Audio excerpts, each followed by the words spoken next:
Hi, I'm Athena Hansen-Ahern, conference producer at Technology Networks, and I'm here to introduce our next talk, the role of intelligent robotic systems in material discovery laboratories. I'm pleased to welcome Gabriella Pizzuto. Gabriella is a multidisciplinary robotics researcher who uses learning-based models to make robotic scientists capable of intelligently solving complex laboratory tasks.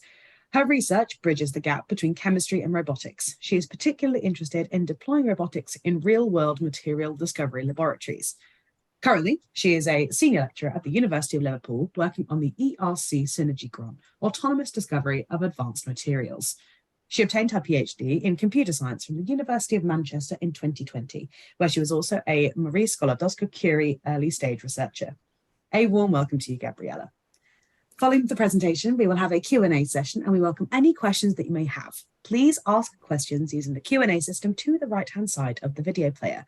You can also use this feature to connect with attendees and discuss the talk, so feel free to take advantage of the chat system by introducing yourself and sharing your thoughts during Gabriella's presentation. If you experience any technical difficulties during the presentation, please request help using the technical help icon in the menu on the left-hand side of the player. I will now hand over to Gabriella to begin her presentation. Thank you, Athena, for your very kind introduction. So I'm very excited to be here today to share with you our research on the role of intelligent robotic systems in material discovery laboratories. And I hope that by the end of my talk, I would be able to convince you why we need to make our robotic systems more intelligent and why we need them in our laboratories. So the motivation for our research and the problems that we try to address is in fact trying to get systems in our labs that can carry out tasks similar to human scientists. So traditionally, all laboratory experiments were carried out by human scientists, and to date, most of them are still being carried out this way. So what a laboratory would look like is in fact what you can see here in our slides. So these are some examples from our scientists in our labs. So scientists carry out a different range of procedures in the labs. So for example, they pour different solvents. In the first video, we can see the scientists also weighing out samples and pouring powder into their flasks, and finally they look at visually look at their samples. And again, these are very trivial processes that you might think are so easy to solve with automation and robotics. But when it comes to robotic systems, we're still not there yet. So we want our systems to carry out these very dexterous tasks. We want our systems to understand what goes on in the sample. And these are challenges that are, again, not solved in robotics. And this is what we try to look at in my field. So there has been a lot of work, of course, in automation and robotics. And I like to use this analogy when we talk about robots in the labs and how we envision automation and robotics to take place. So most of you, of course, are familiar with these examples. So traditionally, we've used washing machines, for example, that are very good at a specific task, and they're very good at washing clothes. But we would all love to have a robot that is not only able to wash clothes, but we also wanted to, for example, load the dishwasher. We want robots to clean our houses. Now we have different mobile robots that are able to do that, but we want more. We want robots to be more general purpose. And we want the same thing in our laboratory environments. So traditionally, we have been using platforms like the ones on the left, the ChemSpeed. So this is very good at carrying out different tasks. So for example, dispensing solvents, dispensing solids, and so on. But what we really want is a robot that is able to work in a human lab. We want a robot to interact with different instruments. We want our systems to be modular. We want to be able to change our experiments. We want to be able to change our setup. And we also want our robots to work in the same environments as humans, ideally, right? And this is what we are trying to do here in Liverpool. So this is our mobile robotic chemist that was able to carry out different experiments overnight. It was able to carry out experiments for a long time, for around a week. And again, this is in fact our laboratory. It's used by human scientists as well. So the nice thing about this robot is in fact that it's just you drop it in a conventional lab and it's able to interact with human instruments. But of course, this is a very ambitious plan, and it provides different challenges. And here in Liverpool, we are looking at these different challenges. So, for example, how do we integrate instruments such that the robot can understand what's going on? How can the robot manipulate these different instruments, and so on? So in my talk today, I would like to address two of the main problems that we are looking at here in Liverpool. So one of them is in fact looking at accelerating robot motor skill learning. As I explained in one of my previous slides, this is very important since we want our robotic systems to be able to interact with instruments, human instruments, and so on. And in my second part of the talk, I will talk about how we can make our robots intelligent in terms of understanding sample properties. So we are exploring different methods for creating what we call a machine vision toolbox to be able to understand these properties. So if we start with the first part, what is our motivation? So again, as I have said, laboratories have been designed by humans and for humans. So this makes it not ideal for robotic platforms because they have to manipulate, they have to deal with instruments that might be too small, they might be difficult to fulfill the task in a robotic way. Again, not only the laboratories have been designed by humans, but also the instruments have been designed by humans and for humans. And we also would like our robots to carry experiments autonomously without failures for a long time, because this is when we get really interesting results. So we are looking at long-term experiments. And as a result, we need our robots to have these human-like skills and also be adaptive in these environments. So if we start from the first part, there's different laboratory skills that we can look at. And again, there's skills that can be achieved with automated instruments, but there are other skills like, for example, this one, scraping, that cannot be achieved traditionally. So as you can see here, a scientist is scraping the powder from the walls of the vials. And this is a very important process because making molecules is very time consuming. It's also very expensive. So we really don't want to waste our sample when we move this to analysis instruments. And again, as you can see in the first picture, different molecules crystallize differently. So we want our methods to be adaptive to different molecules as well. So we have looked at this problem using what we call a method of deep reinforcement learning, where the robot interacts with the environment. So it gets it performs an action, and depending on the action that it does, it gets a reward. So the goal is to maximize the reward, and it also records the state. So we explored this method in skill learning, specifically for scraping. So how we did that, because it's a quite challenging task, so we wanted to understand how this problem can be solved. We started using a simulation environment. So this gives us the freedom of exploring different methods and different policies. So in this case, since we're also working with glass vials in the real world, we didn't want to start breaking vials from the first day. So we started exploring different policies to understand how the task can be completed. And we formulated this problem using this reward function over here. So the goal of the robot was to minimize the distance between the end effector, the end point of the tool. So it needs to get the tool point at the goal. So it needs to go traverse along the wall. It also needs to maintain contact with the wall. So this is important because when you're scraping, you need to scrape the powder from the walls. And also in simulation, we also gave a penalty if the vial topples over. So in the real world, this was not such a challenge because most of the times when you scrape powders, the vial, as you will see in the next slide, is held in a rack. So in that case, it was not toppling over and so on. So this was how we formulated the task. And we used different methods. So we use model-free reinforcement learning. So the The robot learns through experience with the environment. We tried different models. These are two different methods. We can see that the robot achieved a good success rate. So this was around 85%, let's say. And another thing that we explored was this idea of using a curriculum learning. So the idea of curriculum learning is that you make the task progressively harder. When we were exploring this task in simulation, we noted that if you start from the top of the vial, so when you start from over here, the robot is able to fulfill the task. But when you start from outside of the vial and the distance is much larger, so there's a portion which there's no contact and there's a portion where there is contact, the robot seems not to perform very well. So this was when there was no curriculum. So we formulated this as, let's start with an easy task. So let's start with learning to scrape the vial wall, starting from the top of the vial.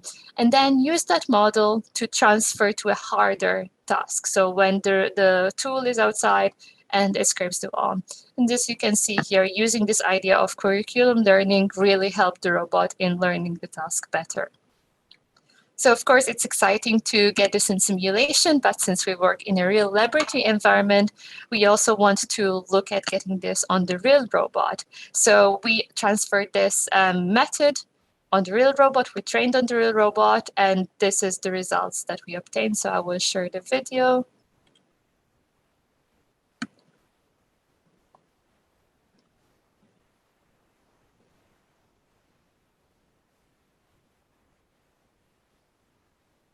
So as you can see here, the robot has a vial. It starts scraping the powder from the walls of the vial.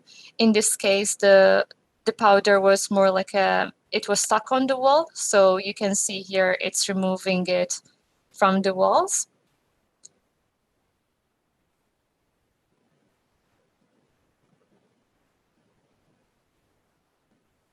And again, because in theory, in practice, like scientists would carry out this task with 2 arms, right? So this process was a bit slower because we were using a single arm robot. So it had to put the scraper back into the holder, rotate the vial, because if you don't rotate the vial, the robot would hit its joint limit. So it's always scraping more or less in the same area.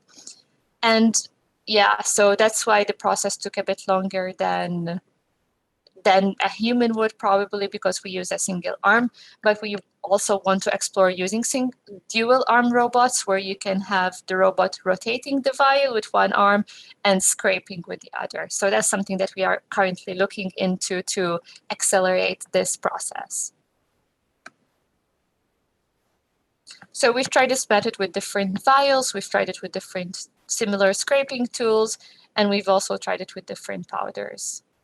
And of course, subjective to some properties of the powders, it still performs well under some constraints.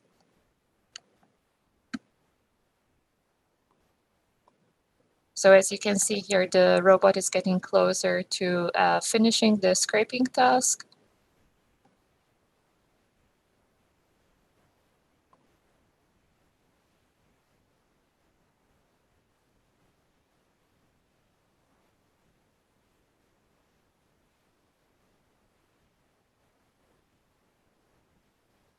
So the robot finished the scraping task here.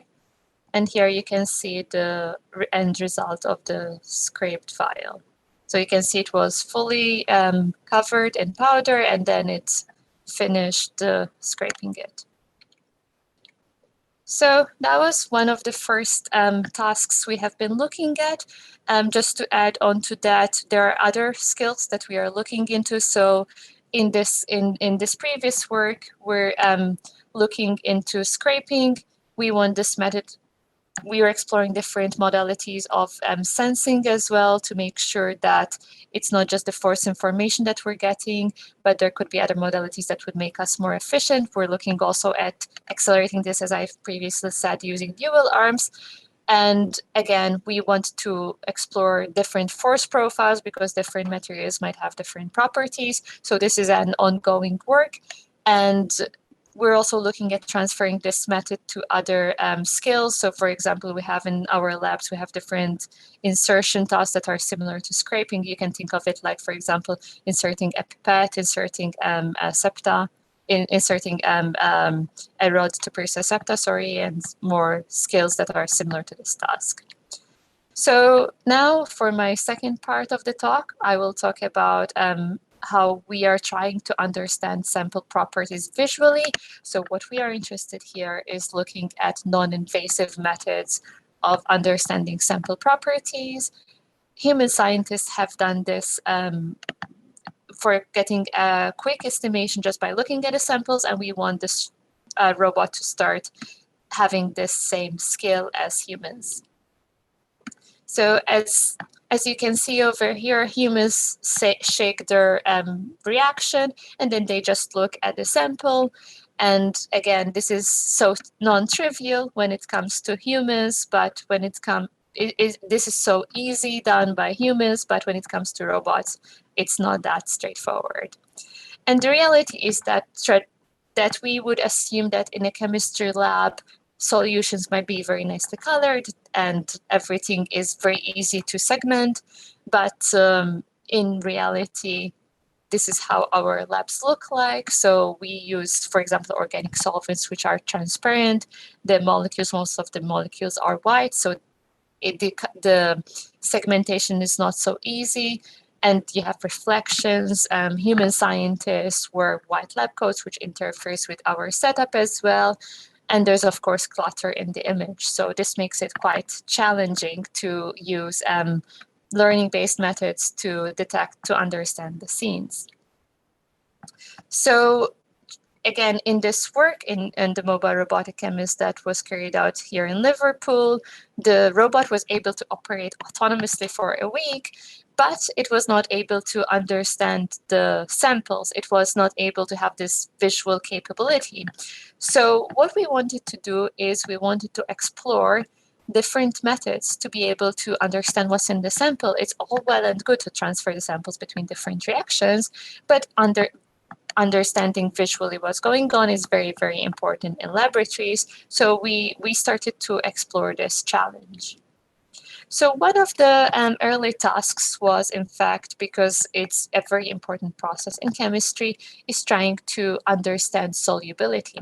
And we wanted to do this using visual methods. But first, I think it's important for those of you who are not familiar to understand what solubility screening is. So I like to use this example of having a tea, for example, and you start adding your sugar. And at some point, you will add so much sugar that it does not dissolve in your tea. And this is when the molecule becomes insoluble in the tea. And this is what we look at when we're trying to measure solubility, whether it has dissolved in a particular liquid or not. And to do this using an autonomous robot, we would go through this process. So you would have a molecule which you can dispense in an equipment, like in a piece of equipment like this. So you load your molecule into a cartridge, you dispense the molecule to a target weight in a vial, you put your vial here, you move your vial to the next station where you dispense the solvent. So you have some pumps, for example, and you dispense the solvent. Then you have a vial, you have the molecule with the solvent, you mix it, so you put it on the stirring plate, you mix all of this together, and then a human will look at the sample and decide whether it has dissolved or not. So a robot would go through the same process. And needs to make a decision on whether the solvent is good or bad, depending on whether it has dissolved or not in the solution. So there has been different methods that have looked at this problem using non-invasive methods, so visually understanding, for example, what's going on. One of these methods is shown over here, where they decide a monitoring region, and then they put the vial with a black background to create the contrast, and monitor the region by subtracting the image from the original, between the original and the reaction. But in our lab, we wanted our setup to be as close as possible to the lab. So we wanted the vial to be able to move. We wanted the robot to do it autonomously. We didn't want to constrain our environment. So we wanted real laboratory settings. So we wanted the clutter in the environment. We didn't want any human input. So we didn't want humans to choose the monitoring region. And because our goal is to have end-to-end autonomous self-driving labs. So having human input in this case would not be desirable. It's quite boring for every vial that you get, you need to choose your monitoring region and so on. Plus, the more solvent you dispense, the region might shift, right? So you have more solvent, so this might shift upwards. So it was not working for our task, and also because there might be errors where the vial is placed by the robot, we didn't want to have a fixed location of the vial. So we introduced this method. So this idea is that what we wanted to do is how can our robotic scientists carry out this end-to-end? So we focus on this part. So we had the observation, so we recorded some images, and then we had a model, which I will explain in my next slides, on how to make this decision to decide whether it's a good or bad solvent. So this is the end-to-end model. So it consists of 3 stages. So I will break it down in the next part of the talk. So in the first stage, because for every deep learning method, you need to collect a data set. So we started by collecting a data set of different molecules. So we chose 2 molecules, caffeine and benzimidazole, which we could use safely on an open bench. So in the first one, you can see that the molecule has been dispensed. The solvent is starting to be added here. So you can see this cloudy white mixture. And then as it starts to mix and add more solvent, the molecule starts to dissolve. So you can visually see the difference between the first one when there is just a molecule and the last one when it has started to dissolve. And we, again, for safety reasons, we chose 3 solvents that we could use on an open bench. So we used water, acetone, and ethanol. And all of this process was supervised and annotated by a human chemist. So we are confident that the labels obtained from this data set are what you would expect a human chemist to label them as. And we captured all of this using our robotic manipulator. So in the second part, we captured the images, we had the camera on the robot, we captured the images, and we fed this image into an image segmentation model.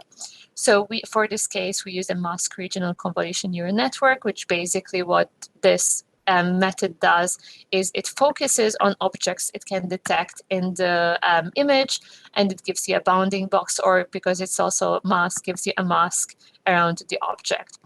And this is important because, again, there could be different vials around the lab. So we wanted to focus on the one where the reaction was taking place. So this neural network, the output of it, so the input is the image and the output is the bounding box of the vial, which in turn gives us the cropped image. And the last part of the network was, in fact, solubility classification. So we took the features from the cropped image and we fed them into a convolution neural network, which are different networks, which I will explain in my next slides. And so the input to this network is the cropped images, and the output are the labels, whether it has dissolved or not. So this is the pipeline for the method that we used. So by using this method, we managed to capture the data in a real laboratory setting. So as you can see, this is our lab. We achieved that. There was no need of human input because this part of the network was able to put attention on the object that we were interested in. So we didn't need to focus on a part of the reaction and have a human and manually annotate this.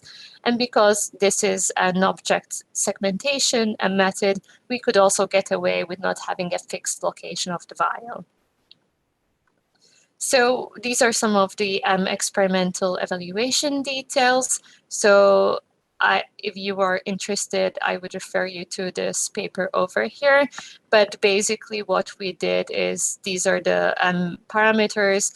We use these models. So we use different deep models, VGG, ResNet-18, Inception, and DenseNet. And with our models, we achieved a test accuracy of around 99%, which is quite good. And again, we tried because our goal in robotics experiments is to try and have the most efficient model, so the least number of parameters, but with the highest accuracy. So that's why we also we try to understand which are the most efficient as well, because we would like our experiments to be as fast as possible. And another interesting thing that we looked at here was the failure cases, because these, again, while 99% is quite good, solubility screening is never the end goal. It's always part of a much bigger workflow, right? So we need to be able to understand when something goes wrong. And what we realized here, these are the worst predictions for different folds of the cross-validation. We realized that most of the times when the prediction was incorrect, it was mainly due to the label being done by the human chemist. It might not have been very clear. So the chemist might have labeled it as being dissolved when in fact it was not dissolved. And this might have confused the network for that 1%. And again, as you can see there, in most of the images, you can also see the scientists with the lab coat behind. So having this additional noise in the environment might make it more challenging for the network. But again, this was just us trying to understand the failure cases. So we're looking at adding this method to other works. So for example, we have different reactions. Here we are looking at melting the solution. So it starts as a white crystal or a white solid, and then when it melts, it becomes transparent. So we're looking not only at solubility screening, but also at melting point. And again, I just would like to share how this would look like in a real lab. So I will show this video how end-to-end solubility screening is carried out. This is another work that is going on in our lab. So the idea of integrating instruments and having this modularity between different robots and different instruments. So the idea is that we have this different robotic systems interacting with different instruments, and then you get the information from the instruments, and you have a scheduler to go through the process. You can also add intelligent models to the system, so everything is interacting together. So in this part, the solubility screening, we saw the solid dispensing, which was the first station. Then the robot picks up the vial, puts it in the rack, and it takes it to the other station where we have the other robot waiting for the sample. So first you dispense the solid, you dispense the molecule, then the robot hands over the vial. The other robot puts it underneath the pump. It starts to dispense liquid. And then you stir the solution. And while you're stirring the solution, you're also monitoring it. So on the final station, this was an earlier work, but in the previous work I discussed, the camera was on the robot, in fact. So the robot was able to use that model to understand what was going on.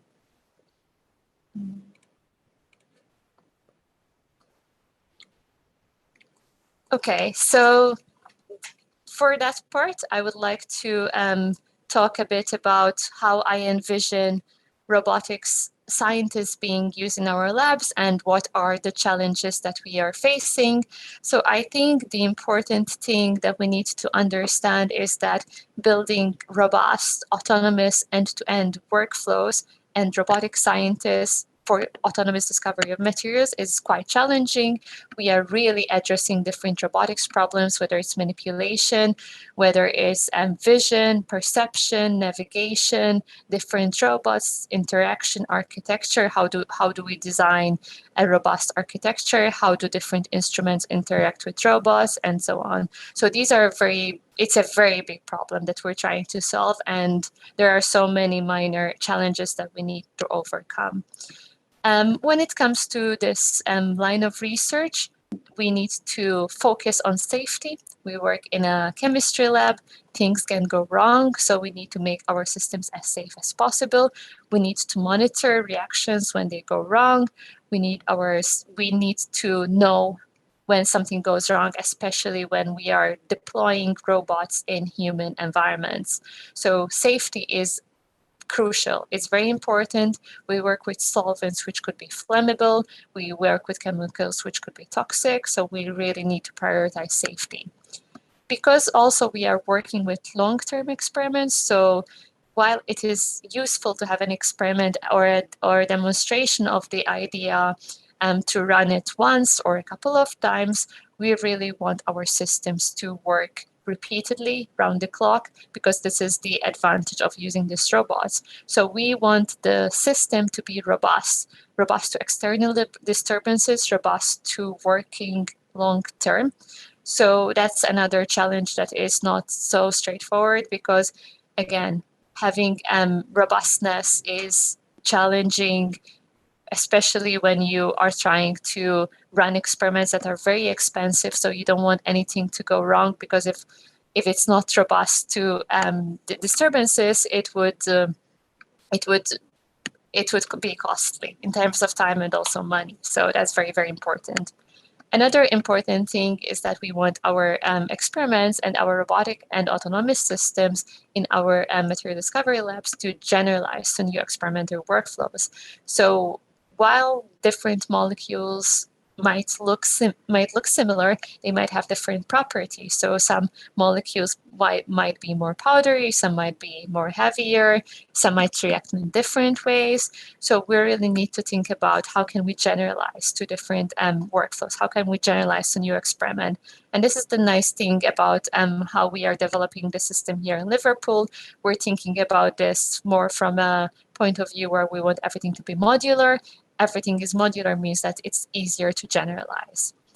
And importantly, we want it to operate in real-world conditions. So we want the system to be operable in laboratory environments where humans have worked for a long time, while we appreciate that eventually we will move towards systems that might be more that we might have labs that might be more, they might have a bigger presence of robots and automation.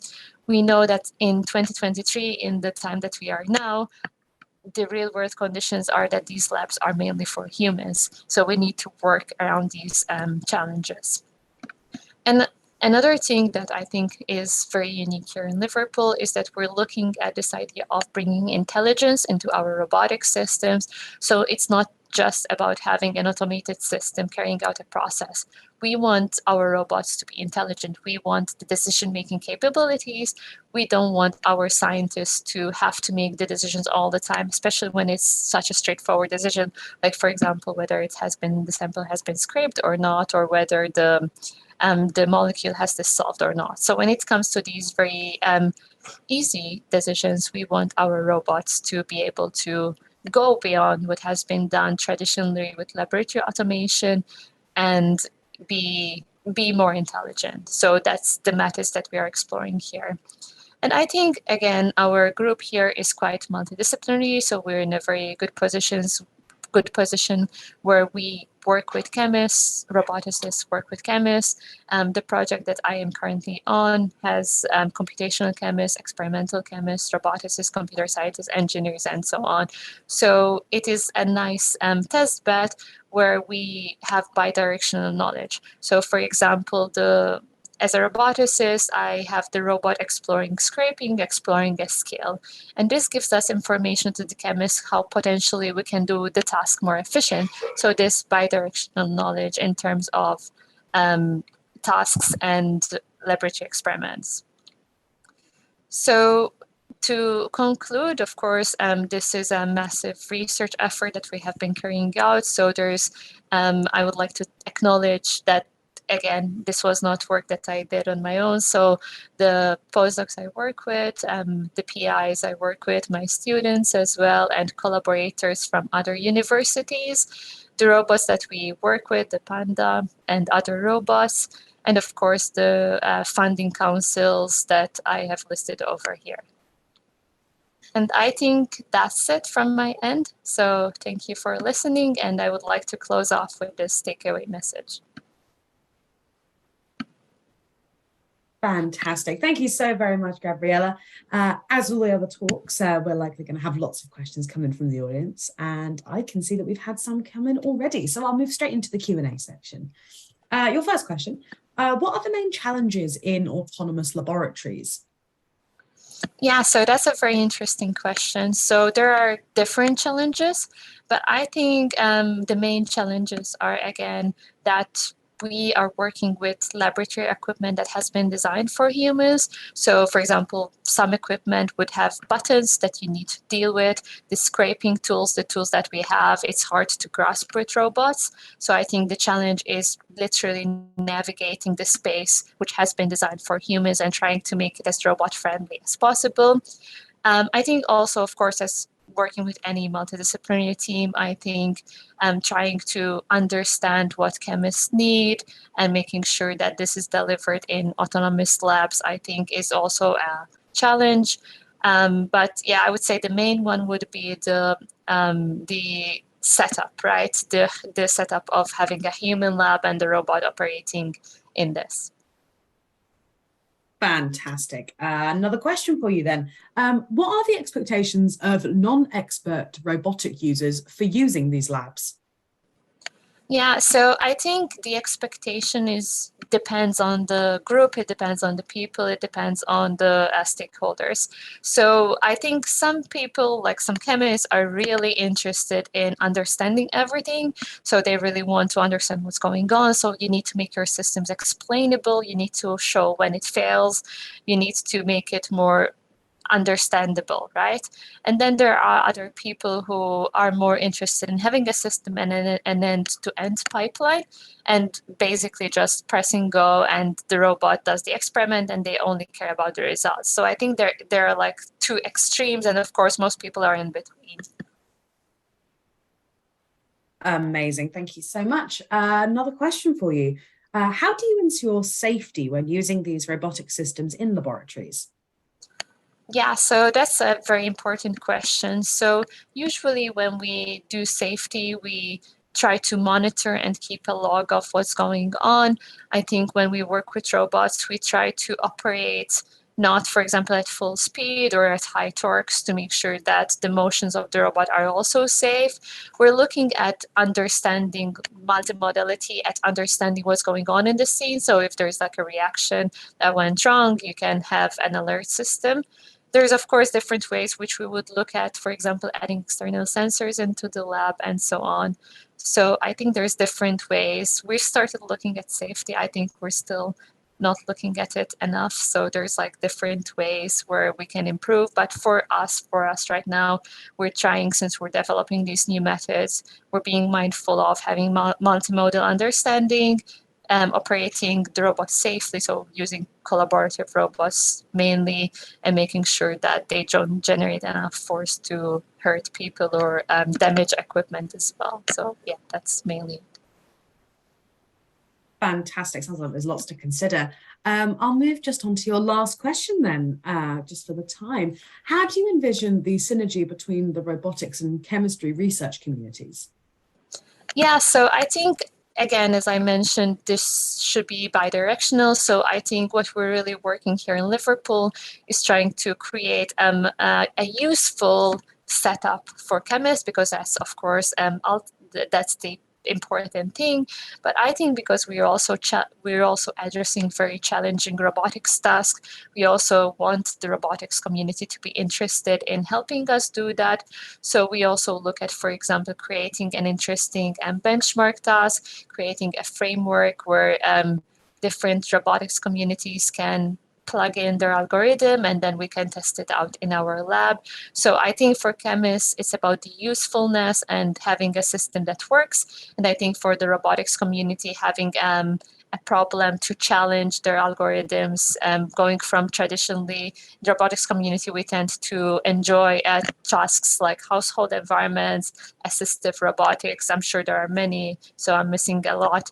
But I think the laboratory automation task has not been well studied in robotics. So bringing roboticists in to help us solve these exciting problems, I think that's how I envision this knowledge transfer. Amazing. Thank you so very much, Gabriella. But unfortunately, that's all the time we have for today. Any questions that we didn't have time to get to will be sent to our speaker after the event. As with all the talks in the event, this talk will now be available to view whenever you want for the next 30 days. And so that just leaves me to say thanks again, Gabriella, and we'll be back soon with the next talk.